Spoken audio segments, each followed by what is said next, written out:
Hey Grace Church, Michael Campbell here, family pastor, wanting to go over this Sunday's lesson, how it applies to our children, how it applies to us as primary disciple makers in our home, doing our best, trying to prepare the children as we head into this weekend. And so we're going over John chapter 14, where Jesus's miracles actually prove that he is God himself. And so when we study the miraculous works of Jesus, Jesus is like calming of a storm, or healing sickness, multiplying food, walking on water, turning water into wine, or helping the blind see, or any of the other miracles that Jesus performed, it's possible to miss the larger story being told and the actual purpose of what those encounters represent. And so just like standing too close to a painting, our view of a larger picture becomes obscure, right? And when we lose sight of its grandeur, while details are important, certainly, Jesus' miracles reveal a glorious truth about who he is,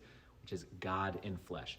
And so John 14 provides us with one of the many reasons to keep a broader focus as we study Jesus' miracles. And in preparation for his death, resurrection, and ascension, Jesus offered words of comfort and encouragement to his disciples. Soon he would no longer be visible to them with their eyes or available to reach out and touch, yet Jesus calls them to see with eyes of faith as he urges them to believe in God, also believing in him.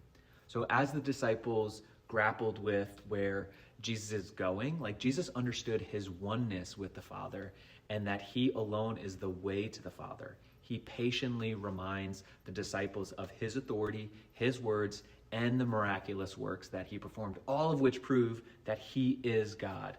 It was a grace and a blessing for the disciples to behold the works of Jesus and to be able to look back and remember with their eyes what they had seen and what their ears had heard, and when Jesus walked among them.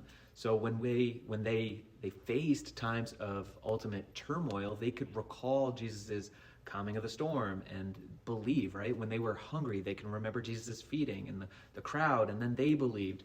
Not only were the words and works of Jesus evidence of his divinity during his time on earth, they were also a means to persevere in their faith after he went to heaven, being reminded of those truths. So as we focus on the works of Jesus and as a family, consider their true purpose, that Jesus' miracles give us a picture of who he is and the hope of life in him and the kingdom. So as we read Jesus' miracles and grow in knowledge of him, we can ask God to deepen our faith and the love that we actually have for him. And when we seek to view the big picture of the Bible, we come to better understand the miraculous works of God, who gave his only son to save sinners.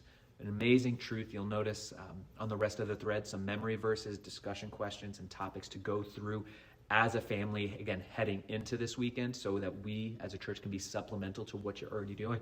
But till next time, God bless and take care.